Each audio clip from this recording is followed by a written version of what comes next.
तारा में धीरे से अपनी आंखें खोली और सामने उसने धुंधला एकांश का चेहरा दिखा।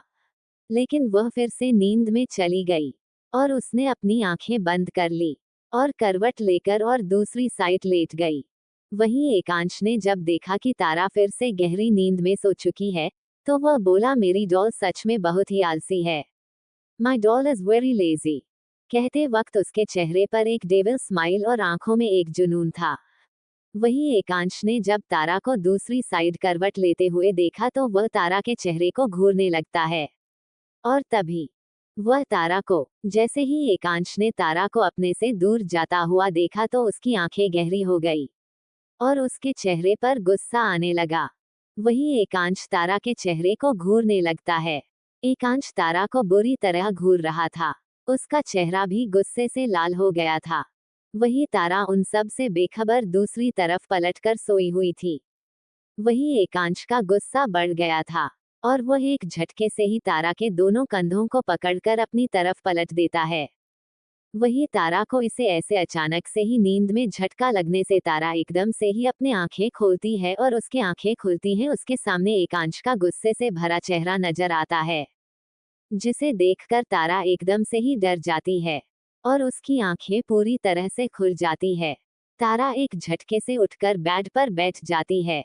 तारा को पता ही नहीं चल रहा था कि उसने किया क्या है। वही एकांश गुस्से से तारा को ही घूर रहा था। वही तारा एकांश के गुस्से से डर कर सहम गई थी और वह बेड पर ही पीछे खिसकने लगती है। वही फिर से तारा को अपने से दूर जाता हुआ महसूस कर एकांश का गुस्सा फिर से बढ़ने लगता है और वह अपना एक पैर बेड पर रखकर वह भी तारा के ऊपर झुकने लगता है।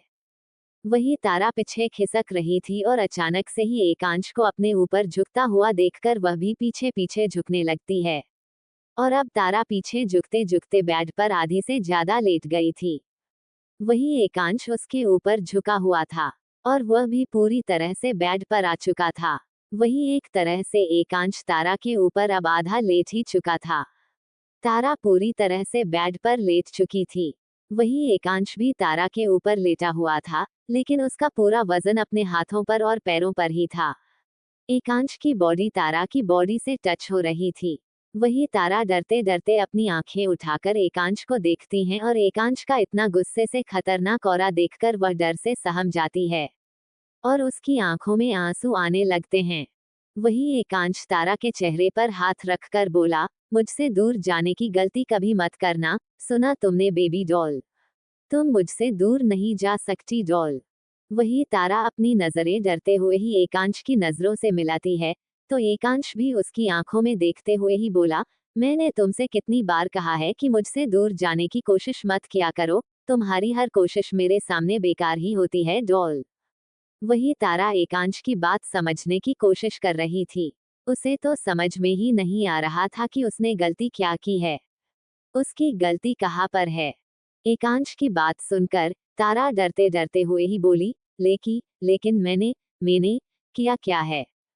मैंने गलती गलती को कौन सी की है? मेरी गलती क्या है? उसके मुंह से शब्द जो भी निकल रहे थे वह लड़खड़ा रहे थे। उसके मुंह से ठीक से कोई शब्द भी नहीं निकल रहा था। उसे बहुत डर लग रहा था। वही तारा की बात सुनकर एकांश पहले एक दो पल तारा के चेहरे को देखता है और फिर उसके चेहरे पर एक डेविल स्माइल आ जाती है।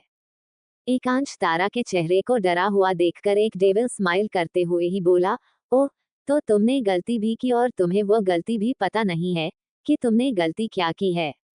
ठीक है, कोई बात नहीं, तुमने गलती की है तो अब उसकी पनिशमेंट तो मिलनी बनती है। इतना कहकर वह तारा के कंधों पर से उसके बाल पीछे की तरफ हटा देता है और अब एकांश के सामने तारा के मुलायम और गोरे कंधे और उसकी गर्दन थी जो कि एकदम ही सॉफ्ट और वाइट नजर आ रही थी। वही तारा का चेहरा पसीने से भरा हुआ था और वह हल्का हल्का कांप भी रही थी। उसे एकांश की गलती वाली बात से डर भी बहुत लग रहा था। एकांश अब उसे कौन सी पनिशमेंट देगा? एकांश बोला, ठीक है, फिर चलो, गलती की पनिशमेंट तो होनी ही चाहिए। वही पनिशमेंट की बात सुनकर तारा को और भी अपने अंदर एक डर महसूस हो रहा था। वही एकांश तारा की गर्दन और गोरे कंधे को देखकर एक डेविल स्माइल करता है और फिर तारा पर धीरे धीरे झुकने लगता है। वही एकांश को अपने तरफ झुकता हुआ देखकर तारा डर से अपने कपड़ों को अपनी मुट्ठी में भींच लेती है और वही एकांश तारा की गर्दन पर लव बाइट भी दे रहा था और स्मूच भी कर रहा था। एकांश तारा की गर्दन को चूमते चूमते तारा के कंधों पर आ जाता है और उसके कंधों पर भी अपने होंठ रखकर चूमने लगता है। वही तारा का शरीर पूरी तरह कांप रहा था और वही एकांश एक जुनून के साथ तारा के कंधों और गर्दन पर अपने होंठ चला रहा था।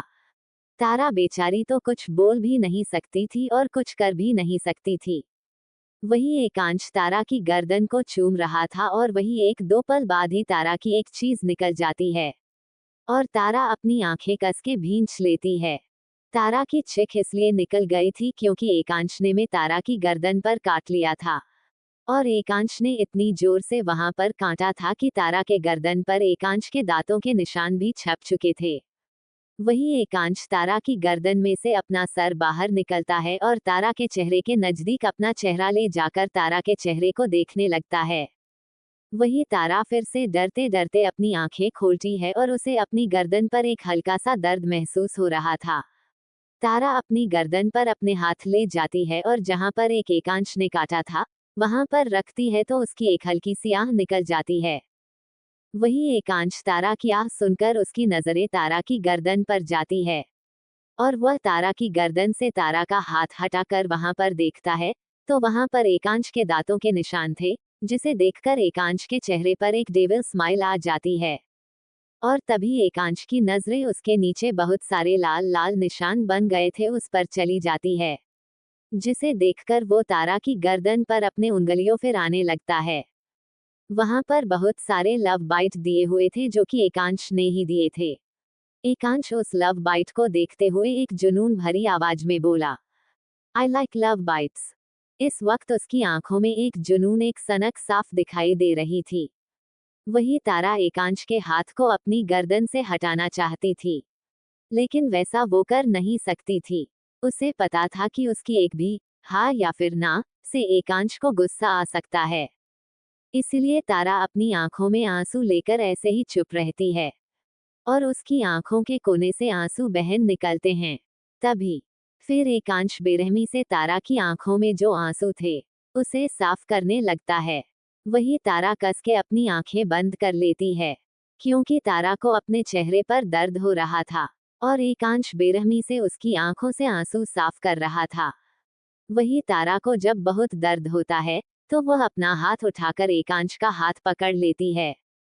वही एकांश जब अपने हाथों पर तारा का हाथ का स्पर्श महसूस करता है तो वह तारा को चेहरे को देखने लगता है। वही तारा जिसने अपनी आंखें कस के भींच ली थी वह धीरे धीरे अपनी आंखें खोलती है और अब आंखों में एक डर था। वह डरते डरते ही बोली, वह मुझे मुझे दर्द दर्द हो रहा है। आप प्लीज मुझे दर्द मत दीजिए, मुझे दर्द हो रहा है। वही एकांश जब तारा के चेहरे को गौर से देखता है तो तारा की गोरी स्किन अब थोड़ी हल्की हल्की लाल होने लगी थी। जहां पर भी एकांश ने बेरहमी से अपने हाथ से तारा के आंसू पोंछे थे वहां पर तारा किसकी हल्की हल्की लाल भी हो गई थी। वही एकांश जब फिर से तारा की आंखों में डर देखता है तो वह एक डेविल स्माइल करते हुए ही बोला, माई डॉल इज इन पेन। और कुछ पलों के बाद वो बोला, दर्द तो तुम्हें होगा ही डॉल, और तुम्हें दर्द देने का मुझे हक है डॉल, और मेरे साथ रहकर तो तुम्हें दर्द ही मिलेगा, सिर्फ दर्द। लेकिन फिर भी तुम्हें रहना तो मेरे साथ ही है, चाहे कुछ भी हो जाए। तुम मुझसे दूर कभी नहीं जा सकती और ना ही मैं तुम्हें खुद से दूर जाने दूंगा, समझी तुम। इतना बोलते हुए एकांश जो कि तारा के ऊपर पूरा लेटा हुआ था, लेकिन उसका पूरा वजन अपने हाथों पर और पैरों पर था, वो खुद को अच्छे से संभाल कर तारा के ऊपर से खड़ा हो जाता है। वही तारा डरी सहमी हुई वैसे ही लेटी हुई थी। तारा की आंखों से अब भी आंसू बह रहे थे। तभी एकांश बेड पर से खड़ा होता है और खुद के कपड़े ठीक करते हुए ही बोला, डॉल तुम्हें मैंने मना किया है ना कि तुम नहीं रोओगी, या फिर तुम्हें पनिशमेंट चाहिए। और वही पनिशमेंट की बात सुनकर तारा एक झटके से बेड पर बैठ जाती है और वह जल्दी जल्दी से अपने आंखों से आंसू साफ करने लगती है। वह डरते डरते ही बोली, मैं अब एन नहीं रो रही हूँ, मैं नहीं रो रही हूँ। वह इतना सब डरते डरते ही बोली थी। वही एकांश तारा को देखकर एक स्माइल करते हुए ही बोला, गुड, वेरी गुड। इतना बोलकर वह वॉशरूम में चला जाता है। फिर एकांश थोड़ी देर बाद वह फ्रेश होकर बाहर आता है। और अब तो दोपहर भी हो चुकी थी, इसलिए लंच का टाइम भी हो गया था। वही एकांश बाहर आकर देखता है तो तारा खुद को समेटे हुए ही सोफे पर बैठी थी और उसकी नजरें जमीन में गड़ी हुई थी। वह टक जमीन को ही देख रही थी। वही एकांश बाहर आकर अपना फोन निकालता है और एक कॉल करके बोला, मेरे कमरे में लंच भेज दो। इतना बोलकर वह कॉल कट कर देता है। वही फिर एकांश भी सोफे पर जाकर बैठ जाता है और एकदम तारा के ही नजदीक बैठा हुआ था। वही तारा अपनी सोच में गुम थी और जब वो अपने आसपास किसी को महसूस करती है तो वो नजरें उठाकर देखती है तो उसकी नजरें एकांश से मिलती है। एकांश भी तारा को देख रहा था। वही तारा एकांश को देखकर खड़ी होने को हुई, लेकिन तभी एकांश तारा का हाथ पकड़कर तारा को एक झटके में ही अपनी गोद में बैठा लेता है। वही तारा एक झटके के साथ एकांश की गोद में गिरती है और उसके सीने से लगी हुई थी। तारा की धड़कन बहुत ही ज्यादा रफ्तार से दौड़ रही थी। उसे तो लगा कि वह अभी गिर ही जाएगी, लेकिन वह भी एकांश की बाहों में थी और एकांश के दोनों हाथ उसकी कमर पर थे।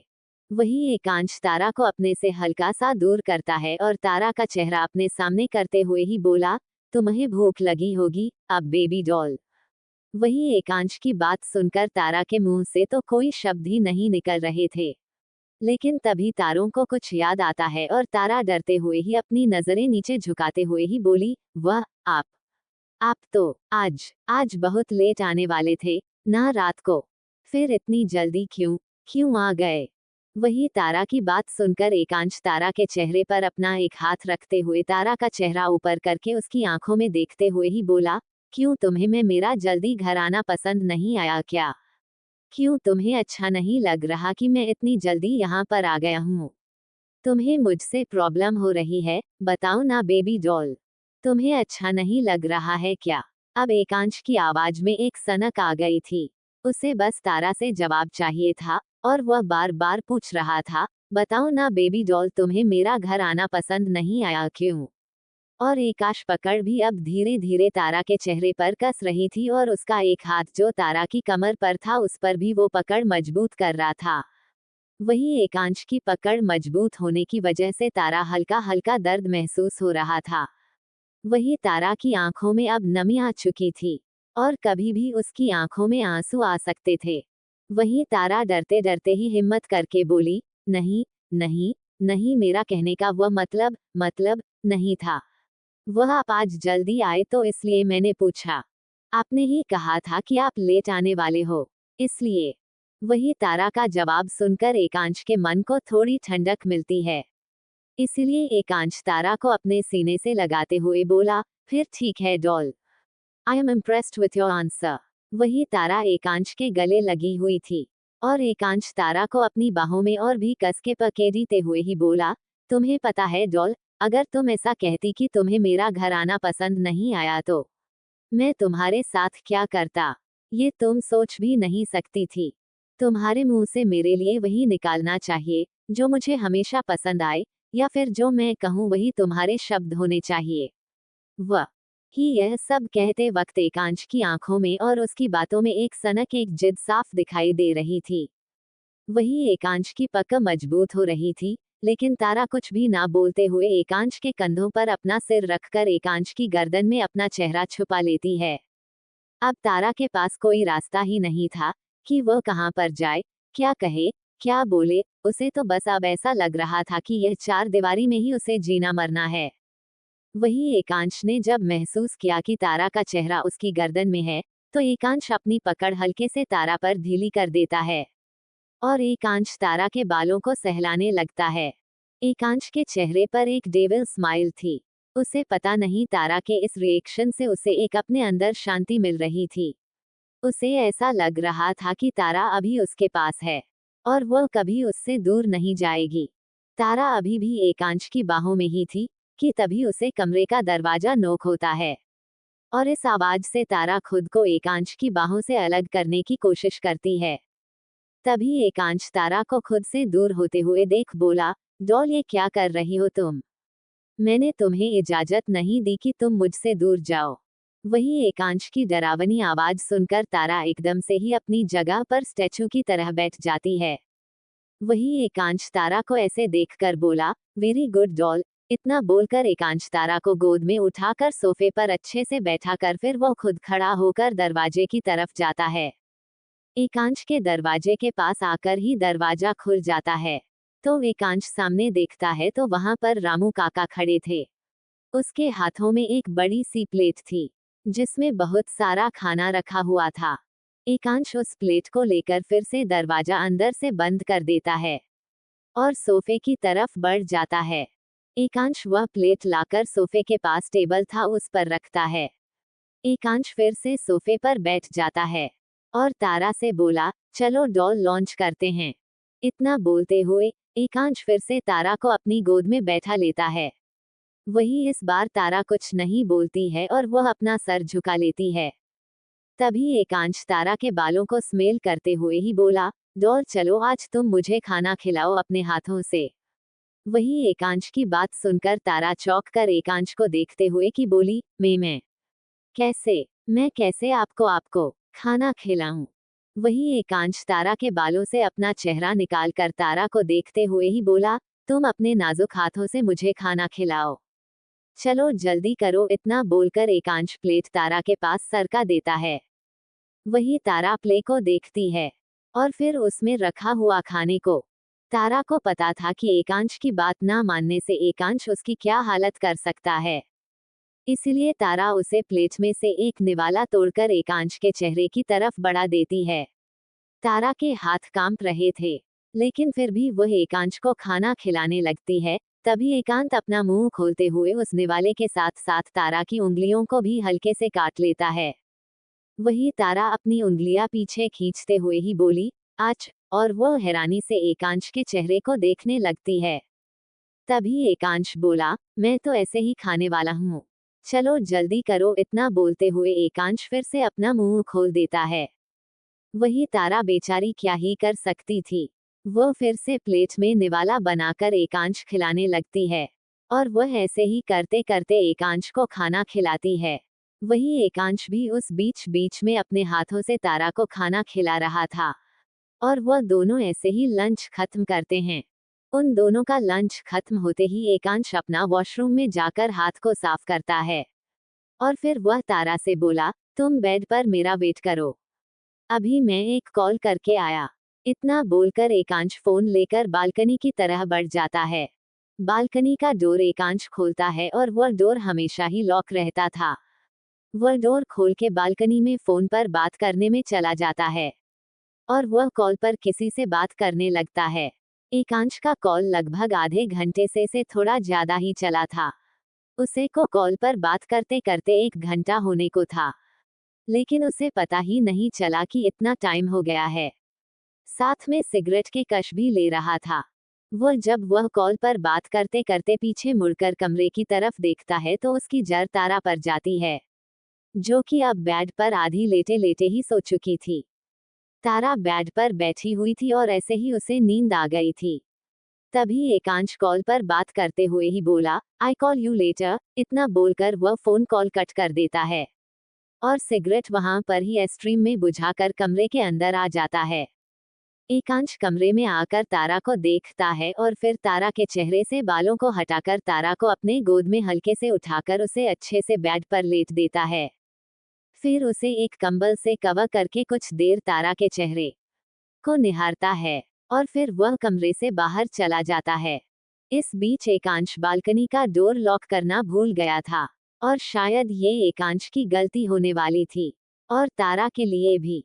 वही एकांश कमरे से बाहर निकलकर नीचे की ओर बढ़ जाता है। एकांश सीढ़ियां उतर ही रहा था कि तभी डाइनिंग हॉल की तरफ जाती हुई सायरा उसे देख लेती है जो कि रीना जी की साथ ही जा रही थी। रीना जी, सायरा और मनीषा जी, वह तीनों ही डाइनिंग एरिया की तरफ जा ही रही थी लंच करने के लिए और बाकी के घर वाले सब अपने अपने कामों में से बाहर थे। वही वह तीनों डाइनिंग टेबल के पास जा ही रही थी कि तभी सायरा की नजर एकांश के ऊपर पड़ती है तो सहारा वहीं पर ही रुकते हुए ही बोली, एकांश चलो ना हमारे साथ लंच कर लो। हम सब साथ में लंच करते हैं। वही एकांश सीढ़ियों से नीचे आ जाता है और उन सब की तरफ आकार सामने खड़ा हो जाता है। तभी वही शायरा के चेहरे पर एकांश को देखकर एक मुस्कुराहट आ गई थी। वही मनीषा जी साफ दिख सकती थी कि शायरा की आंखों में एकांश को देखकर एक चमक आ जाती है। सायरा एकांश के आसपास होते ही सायरा की आंखों में एक चमक होती है। शायरा फिर से बोली, चलो ना एकांश, लॉन्च करते हैं साथ में। एकांश बोला, नहीं मुझे भूख नहीं है, इतना बोलकर वह आगे बढ़ने लगता है। वही शायरा एकांश का जवाब सुनकर थोड़ी उदास हो जाती है। तभी रीना जी एकांश से बोली, एकांश। रीना जी की बात सुनकर एकांश के कदम रुक जाते हैं। एकांश बोला, जी मम्मा। रीना जी बोली, थोड़ी देर हम सबके साथ बैठ ही जाओ और थोड़ा सा टाइम स्पेंड कर लो हमारे साथ।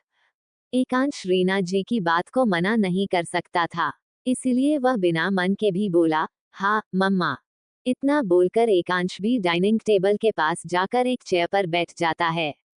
वही सायरा भी उसके साइड वाली चेयर पर बैठ जाती है। वह चारों ही डाइनिंग टेबल बैठे थे और सर्वेंट आकर उन सब को लंच सर्वे करके चले जाते हैं। वही सायरा एकांश के तरफ देखते हुए हैं बोली, वैसे एकांश मुझे अपने घर पर जाना है, तो तुम भी चलो साथ में, हम थोड़ा सा टाइम भी साथ में बिता लेंगे। वही सायरा के बात को एकांश मना करने ही वाला था, लेकिन तभी रीना जी बोली, हाँ हाँ क्यों नहीं सायरा बेटा, एकांश तुम्हें जरूर लेकर जाएगा। वही एकांश हैरानी से रीना जी की तरफ देखने लगता है, तो रीना जी एकांश को आंखें दिखाती है। वही एकांश कुछ बोलता नहीं है। मनीषा जी भी हल्के हल्के से मुस्कुरा रही थी। उसे सायरा बहुत ही ज्यादा पसंद थी एकांश के लिए, इसलिए वह कोई भी हालत में एकांश की शादी शायरा से ही कराना चाहती थी, और वह कुछ ना कुछ करके शायरा को एकांश के करीब रखना चाहती थी। लेकिन एकांश ने कभी उसकी बात ना ही मानी और ना ही सुनी, इसलिए वो कुछ नहीं बोलती। वही वह सब बैठे बातें कर रहे थे और लंच भी कर रहे थे। थोड़ी देर बाद उन सब का लंच खत्म होता है। तभी रीना जी बोली, सायरा बेटा, अब तुम्हें अगर फ्रेश होना हो तो तुम फ्रेश होकर आओ, और तुम अपने घर पर कुछ वक्त बिताकर आ जाना फिर यहाँ पर। वही एकांश कुछ बोलना चाहता था, लेकिन वह रीना जी की वजह से कुछ बोल नहीं रहा था। उसे बहुत से काम थे और उसे इन सब में कोई भी इंटरेस्ट नहीं था। तभी शायरा बोली, आंटी मैं अभी गई और अभी आई 2 मिनट में। इतना बोलकर वह जल्दी से अपने कमरे की तरफ बढ़ जाती है और फ्रेश होने के लिए चली जाती है। सायरा के जाते ही एकांश बोला, मामा मैंने आपको मना किया था ना, फिर मुझे कितने काम है और आप समझती नहीं है। और सायरा अकेली भी तो जा सकती थी ना अपने घर। तभी रीना जी बोली, तुम्हें पता है शायरा अभी आई है, उसके दादाजी की भी तबीयत कुछ खास ठीक नहीं रहती, तो तुम्हें उसकी हाल चाल पूछने के लिए उसके साथ जाना चाहिए। और कुछ भी वक्त की ही तो बात है, कुछ वक्त बिताकर आ जाना। एकांत को चीड़ मच रही थी, लेकिन वह रीना जी की बात को कभी टाल नहीं सकता था, इसलिए वह अपना गुस्सा अपने अंदर कंट्रोल करते हुए ही बोला, ठीक है मोम। इतना बोलकर वह सोफे पर जाकर बैठ जाता है और फोन में कुछ काम करने लगता है। वही मनीषा जी भी एकांश की बात सुन रही थी, लेकिन वह कुछ बोल नहीं सकती थी। वही रीना जी मनीषा जी से बोली, चलिए दीदी अब हम अपने अपने कमरे में जाते हैं और आराम करते हैं। मनीष जी बोली, हाँ चलिए। फिर वह दोनों ही वहां से चली जाती है आराम करने के लिए। वही थोड़ी ही देर बाद सायरा तैयार होकर आती है और एकांश के पास जाकर बोली, एकांश चलो, अब हम चलते हैं। लेकिन सायरा को एक नजर देखकर खड़ा होता है और आगे बढ़ जाता है। वह दोनों जब घर से बाहर निकलते हैं, तो एक बॉडीगार्ड कार का दरवाजा खोलता है और एकांश और सायरा पीछे की सीट पर दोनों ही बैठ जाते हैं। ड्राइवर कार स्टार्ट करता है, गाड़ी आगे बढ़ जाती है। एकांश के कार के पीछे बॉडीगार्ड की 2 कार पीछे चल रही थी। थोड़ी ही देर में कार हवा से बातें करते हुए पूरी रफ्तार से चल रही थी। वही एकांश कार में बैठा बैठा अभी भी फोन में कुछ काम कर रहा था। सायरा बाहर की तरफ देखते हुए बाहर के नज़ारों को एंजॉय कर रही थी। कुछ वक्त बाद कार एक बहुत बड़े गेट से होकर मेंशन के अंदर इंटर होती है। वही कार घर के में गेट के पास रुकती है। तो एक वर्कर गाड़ी का गेट खोलता है। तो एकांश और सायरा दोनों ही बाहर निकलते हैं। वो दोनों कार से बाहर निकलकर घर के में गेट से अंदर चले जाते हैं। वो दोनों भी घर के अंदर पहुंचे ही थे कि तभी डाइनिंग टेबल पर सायरा के घर वाले लॉन्च कर रहे थे। वह सब एकांश को सायरा को देखते हैं तो वह सब मुस्कुराने लगते हैं और खड़े हो जाते हैं। वही एकांश और शायरा सबको खड़ा होता देखकर सायरा भाग कर गई और बोली, अरे आप सब बैठो, यह क्या कर रहे हैं आप। वहां पर सायरा के मम्मी पापा, सायरा की दादी, सायरा के अंकल आंटी, सायरा के कजन भाई सिस्टर, वह सब वहां पर लंच कर रहे थे। सभी सायरा की बात सुनकर सायरा के कजिन ब्रदर और सिस्टर सायरा के पास आकर उन्हें साइड हग करते हुए बोले, आई मिस यू दीदी। शायरा भी उनको हग करते हुए ही बोली, I miss you too my cute and handsome भाई और सिस्टर। तभी सायरा की मम्मी रसीला जी थी और उनके पापा का नाम सिराज जी था। सायरा उन सभी से गले मिलती है और सभी मुस्कुराने लगते हैं। तभी सायरा के पापा की नजर एकांश पर पड़ती है। वह एकांश को देखते हुए ही बोले, एकांश तुम भी आ जाओ बेटा। एकांश उन सब की बात सुनकर उन सब की तरफ चला जाता है। और अब उन सब का लंच खत्म ही हो गया था और सब लंच खत्म होने के बाद वहां से उठते हैं और सब वहां पर हॉल में लगे सोफे पर जाकर बैठ जाते हैं। एकांश भी वा के साथ सोफे पर जाकर बैठ जाता है। तभी शायरा भी एकांश के साइड में ही बैठी आई है और उन सब से खुशी खुशी बात करने लगती है। थोड़ी देर बाद सायरा की दादी बोली, एकांश बेटा बहुत दिन बाद आए तुम तो। कितने महीनों से तुम्हें देखा नहीं है। तुम इस शहर में हो लेकिन लगता है कि हमसे तो बहुत दूर हो। एकांश त सायरा की दादी माँ की बात सुनकर बोल, नहीं दादी ऐसा तो बिल्कुल नहीं है। मैं भी आप सब से मिलना चाहता हूँ लेकिन बिजी हो जाता हूँ, क्या करूँ, टाइम ही नहीं मिलता है। और शायरा की दादी बोली, कोई बात नहीं बेटा। और फिर वह सब ऐसे ही खुशी से मुस्कुराते हुए बातें कर रहे थे। तभी सायरा बोली, दादी दादू कहाँ पर है। वही सायरा की दादी बोली, वह कमरे में आराम कर रहे हैं। तुम उनसे मिलना चाहती हो तो मिल लो। उसकी तबीयत फिलहाल तो अभी तो ठीक है लेकिन कभी ना कभी बिगड़ ही जाती है। उनकी हालत ठीक नहीं रहती है। सायरा बोली, कोई बात नहीं दादी, दादू ठीक हो जाएंगे। इतना बोलकर वह बोली, चलो मैं दादू से मिलकर आती हूँ। तभी एकांश भी बोला, रुको शायरा मैं भी आता हूँ। इतना बोलकर वह भी खड़ा हो जाता है। फिर सायरा और एकांश दोनों ही साथ में दादू के कमरे की तरफ बढ़ जाते हैं। वो दोनों ही जब उसे कमरे में पहुंचते हैं तो एक उम्रदराज व्यक्ति एक बड़े से बेड पर लेटा हुआ था। उसे कमरे की लाइट जल रही थी, इसीलिए उसे शख्स का चेहरा साफ दिख जा सकता था। यह कोई और नहीं बल्कि सायरा के दादू ही थे, अभिनंदन जी थे।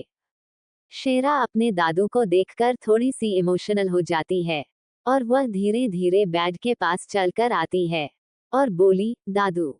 वही अभिनंदन जी सायरा की आवाज सुनकर अपनी आंखें धीरे धीरे खोलते हैं और जब उसकी आंखें पूरी तरह से खुल जाती है तो वह सायरा को देखते हैं। वह सायरा को देखकर मुस्कुराते हैं और फिर बेड पर बैठने लगते हैं। तभी सायरा अपने दादू के पास जाकर जल्दी से उसे बैठने में मदद करती है और बोली, दादू अब ठीक हो ना आप। इतना बोलकर वह दादू को अच्छे से बैठा देती है और फिर वह भी उसके पास ही बैठ जाती है। तभी दादू बोले, अरे मुझे क्या होना है, मुझे तो अभी बहुत ज्यादा साल तक जीना है। तुम सबकी शादी हो और तुम सबके बच्चे को भी अपने गोद में खिलाकर जाना है, मैं इसे नहीं जाने वाला हूँ। शायरा के दादू थोड़े फनी से टाइप के थे। शायरा अपने दादू की बात सुनकर मुस्कुराती है। तभी शायरा एकांश की तरफ देखते हुए ही बोली, एकन तुम भी यहाँ पर आ जाओ। एकांश भी दादू के पास जाता है और दूसरी तरफ बेड पर बैठते हुए ही बोला, कैसे हो दादू, आपकी तबीयत अब कैसी है। वही अभिनंदन जी एकांश को देखते हुए ही बोल, अरे एकांश बेटा, अब तुम्हें देखकर तो मेरी तबीयत और भी ज्यादा अच्छी हो गई है। तुम कैसे हो बताओ, मैं बिल्कुल ठीक हूँ। फिर वह तीनों ही ऐसे ही बैठे बैठे बातें करने लगते हैं। तभी सायरा बोली, दादू मैं आपके लिए जूस लेकर आती हूँ। इतना बोलकर सायरा कमरूहर से बाहर निकल जाती है। अब कमरे में दादू और एकांश थे। तभी दादू बोले, क्या हुआ है, तुम सायरा से शादी करने वाले हो ना, या फिर नहीं? मुझे वैसे तो सब पता ही रहता है, लेकिन आजकल तबीयत ठीक नहीं है, इसलिए मैं तुम्हारी कोई खोज खबर नहीं रख पा रहा हूँ। एकांश बोला, क्या दादू, आपको मेरी खोज खबर रखकर आपको क्या करना है? और रही बात शादी की, तो वह आगे देखते हैं। आपको पता ही है कि मैं एंगेजमेंट आपके लिए ही की थी, आपकी जीद पर ही। आपको पता है कि मैं आपकी बात कभी नहीं टाल सकता हूँ और आपको बहुत ज्यादा मानता हूँ। इसलिए आपने मेरी वही मजबूरी का फायदा उठाकर जबरदस्ती मेरी सायरा से एंगेजमेंट करवाई थी। और आपको ये भी पता होगा कि मैं ये एंगेजमेंट मानता भी नहीं हूँ। मैं अब भी सायरा को अपनी अच्छी वाली दोस्त ही मानता हूँ। वही एकांश की बात सुनकर अभिनंदन जी के चेहरे पर एक स्माइल आ जाती है। अभिनंदन दादू बोले, मुझे पता है कि तुम तो द डेविल किंग है, और किंग कहाँ किसी की बात मानने वाले है, और किंग से कोई इतनी आसानी से कोई बात मनवा भी नहीं सकता है। लेकिन मेरी किस्मत बहुत अच्छी है जो मैं तुमसे अपनी हर बात मनवा सकता हूँ। वही दादू के मुंह से किंग वाली बात सुनकर एकांश दादू की तरफ देखते हुए झूठा गु ससा दिखाते हुए ही बोला, दादू, आपको कितनी बार कहा है कि आप मेरा वो नाम कभी मत लो। आपको पता है ना कि वह नाम कभी कोई नहीं लेता है, और यहाँ घर पर तो बिल्कुल भी नहीं। लेकिन ये बात कि आपने सच की, I am a devil of my world. और ये बोलते वक्त उसके चेहरे पे एक खतरनाक स्माइल थी। वही एकांश की बात सुनकर दादू अपने कान पकड़ते हुए ही बोले, अरे अच्छा अच्छा, सॉरी। वही दादू को कान पकड़ते देखकर एकांश उसके हाथों को पकड़कर बोला, क्या दादू, आप भी ना हर बार मुझे परेशान करते रहते हो? वही दादू भी मुस्कुराने लगते हैं, और वह दोनों ऐसे ही बातें करने लगते हैं। तभी सायरा भी आ जाती है और वह भी उन दोनों को ज्वाइन कर लेती है। वह सब ऐसे ही हंसते मुस्कुराते हुए बातें करते हैं, और ऐसे ही वक्त साथ में बिताते हैं। और वही दादू भी मुस्कुराने लगते हैं, और वह दोनों ऐसे ही बातें करने लगते हैं। तभी सायरा भी आ जाती है और वह भी उन दोनों को ज्वाइन कर लेती है। वह सब ऐसे ही हंसते मुस्कुराते हुए बातें करते हैं, और ऐसे ही वक्त साथ में बिताते हैं। और वहीं दूसरी तरफ द डेविल मेंशन अंदर सब लोग अपने कमरे में आराम करने के लिए चले गए थे। सभी सर्वेंट अपने अपने काम कर रहे थे, और घर के बाहर बहुत सारे बॉडीगार्ड पहरा भी दे रहे थे। वही एकांश के कमरे के अंदर तारा गहरी नींद में सो रही थी, लेकिन उसके चेहरे पर पसीना जालक रहा था और वह इधर से उधर हो रही थी। शायद वह बहुत बुरा सपना देख रही थी, इसलिए सपने में उसे शायद बहुत डर लग रहा होगा, और वह इधर से उधर बेड पर करवटें ले रही थी। और तभी एक चीज के साथ तारा उठकर बैठ जाती है, और उसकी आंखों में भी आंसू आ जाते हैं, क्योंकि उसने बहुत बुरा सपना देखा था। तारा की आंखों से आंसू बहने लगते हैं। तारों ने बहुत ज्यादा डरावना सपना देखा था, इसलिए वह डरकर उठ गई थी, और उसकी आंखों से आंसू बह रहे थे।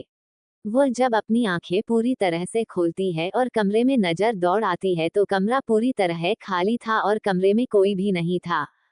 कमरे में अंधेरा था, और अंधेरे से तो तारा को और भी ज्यादा डर लगता था। तारा अपनी आंखों में आंसू लेकर बेड से खड़ी होती है और चारों तरफ देखने लगती है। उसे अंधेरे से तो और भी ज्यादा डर लगता था। तभी उसे पैर में कुछ चीज टकराती है, और वह वही कारपेट पर ही गिर जाती है।